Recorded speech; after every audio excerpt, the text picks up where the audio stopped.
What's going on, everyone?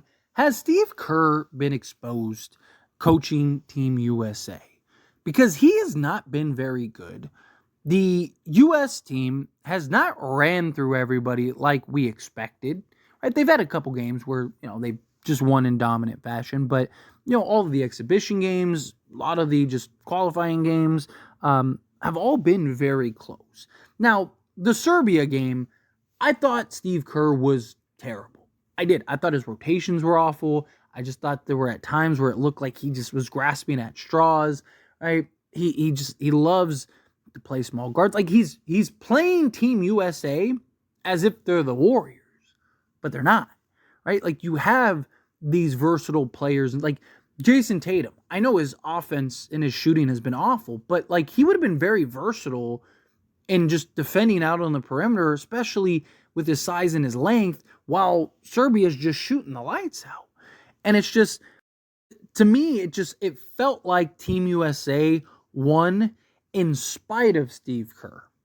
That Team USA was just so talented, they were able to overcome the hurdles of Serbia just shooting the lights out and Steve Kerr and his ailments, right? Because, again, first off, Serbia played Team USA 3 times. It's hard to beat anybody multiple times, especially 3 in a row, right? And in such a short turnaround time. So I do think that was part of the factor. I think that was a big part of it. But again, Steve Kerr's just decision-making and everything has not been great. And he hasn't looked very good with the Warriors either. I mean, a lot of Warrior fans are like, get rid of this guy, get this guy out of here. And he hasn't been good. I mean, dating back to that Lakers series in which they lost, I mean, he got outcoached by Darvin Ham. Like, genuinely outcoached by Darvin Ham. And Darvin Ham didn't even last 2 years with the Lakers because he was terrible. Right? So, Steve Kerr, it's easy to win when you have a team that is just better than everybody. Right? Talent trumps all.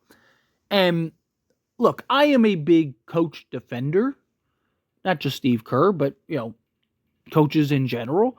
Now, I even defended Darvin Ham as a Laker fan at times. Obviously, there's things that I heavily criticized him for, and I still do, but people always want to just blame the coach, or they want that one scapegoat, right? Like, it's all this person's fault. And it's like, no, I mean, basketball's a team game, right? Like, if all you needed was a great head coach to win, then whoever had the best head coach in the league every year would win the championship every year. No, you still need the players. You still need the talent. I mean, look at Greg Popovich. Right? He's one of, if not the greatest coaches ever, and he hasn't even been able to make the play-in because he doesn't have the talent. Right? So, obviously, Steve Kerr needs the talent, and I don't think Steve Kerr is a bad coach. I just think he is a product of situation. Right? Mark Jackson, to this day, people give Mark Jackson credit for laying the foundation. Steve Kerr took it up a notch, particularly with his offensive structure. Right? So, again, I do think Steve Kerr really just maximized the Warriors when he came in and capitalized himself personally. But I don't think like Greg Popovich, you have seen him do more with less, right? Like Eric Spoelstra, you've seen him do more with less. And Eric Spoelstra especially has done an excellent job of just, not really having the talent and still finding ways to get it done, right? So I do think that there is this, like, where does Steve Kerr really rank without Steph and Dre? And I mean, you could say the same stuff about a lot of coaches, like Phil Jackson even. Right? Where's Phil Jackson if it wasn't for Jordan and Pippen? Right? Where's Phil Jackson if it wasn't for Shaq and Kobe? Right? Like there's a lot of coaches that you can, because again, at the end of the day, you still need talent. But Steve Kerr, again, kind of just, he's operating kind of one-dimensional, right? Like he's always had the questionable lineups and rotations. He's been and created the small ball and and just going with like Dre at the 5 at times and all that stuff. Right? Like, but he's using Team USA as such.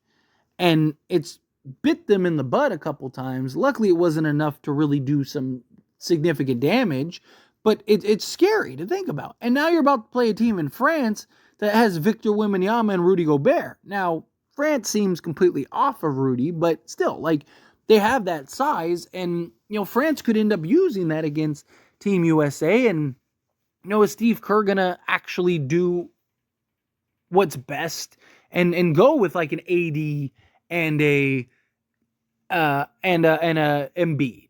Or, he plays Bam and AD together at times, but no, it's just he also plays, 3-guard lineups regularly and stuff like that. Now, obviously, the talent is the talent you have, and you have a lot of guard stuff. And some matchups, it does work, right? But it's just, he hasn't been great at just solidifying and rounding out the rotation, right? He's kind of just like, who hasn't played today? Right? It's just like, hey, you go, you're up. So, it's like, how much of it was just the Warriors were just so much better than everybody, right? With Steph, Clay, Draymond, then you go and you add KD, and it's just like, I could have coached. I mean, look at a great example, Luke Walton.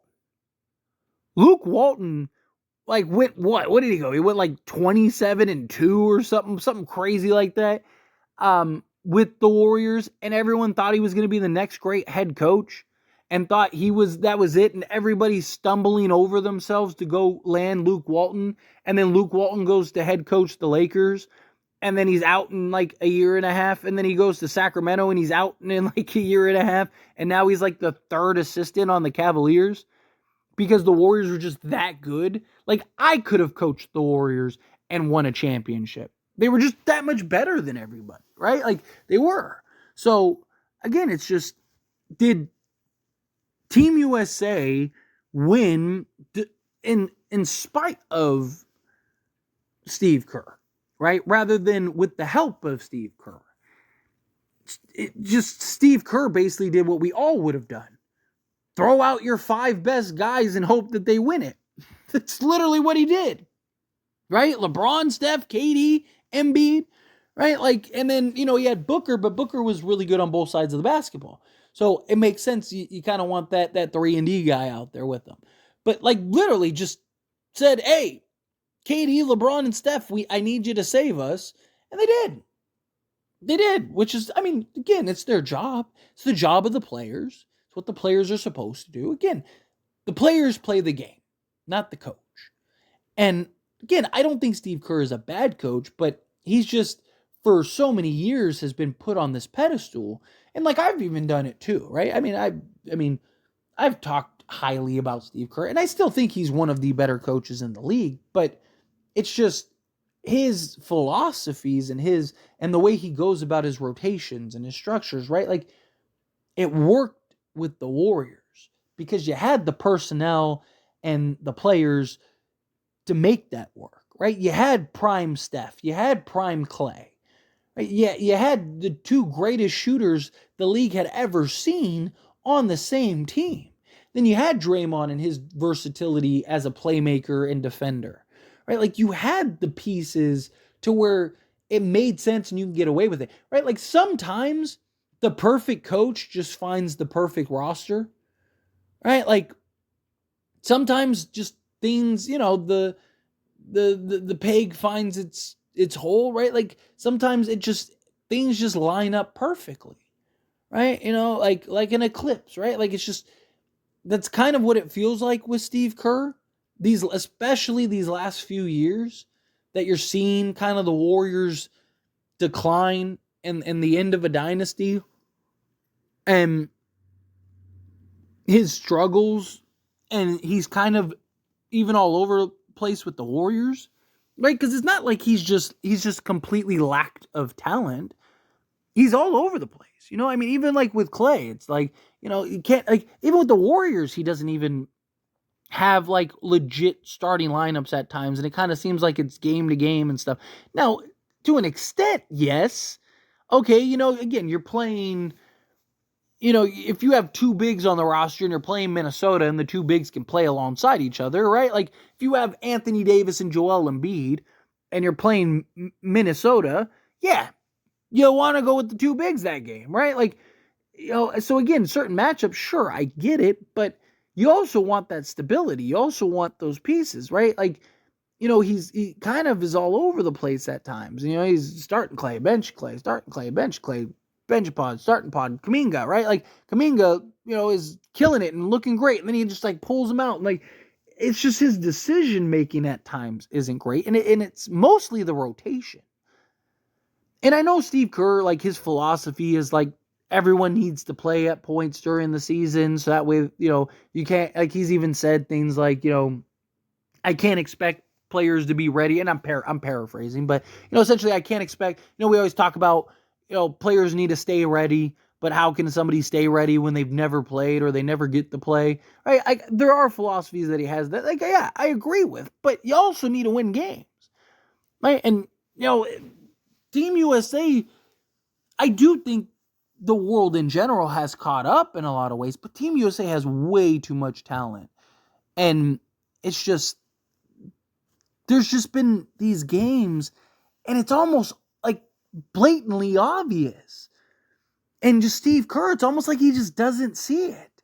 Now, they say the best way to hide something is in plain sight, right? Like, so maybe that's what it is. Maybe he's just not seeing it, right? But it's just so strange to me that, it's just like, again, you're looking at the way Serbia was operating. It's just like you have several guys on your bench that could help solve this, and Tatum is one of them. Even if he doesn't give you anything offensively, like you need to stop Serbia too, right? Like, so I don't know. It's very interesting. It just kind of feels like Kerr's been exposed a little bit. I still think he's a great coach. Still think he's good. I'd love to have him on my team, but I just think that I think he needs a specific roster, is my point. Like, I think he works if you have the right pieces. Otherwise, just doesn't. But anyway, again, how you feel, whatever your thoughts are. Love to hear it. Let me know. This always is a discussion. So let me know. What do you think? What are your thoughts? Do you think Steve Kerr's been exposed a little bit? Do you think, like, nah, it's just, Team USA underperforming? I mean, which they have. Again, it's not all on Kerr. I'm not just solely blaming Kerr. I want to make that clear. But no, I do think that he does need some accountability in this as well, right? So again, however you feel, whatever your thoughts are, let me know down in the comments. That being said, if you haven't liked this video, hit that like button. Helps me a lot. It's me enjoy these types of videos, and I truly appreciate it. Not subscribe to the channel, hit that subscribe button, turn on the bell notifications. Appreciate y'all. See you in the next one. Thank you.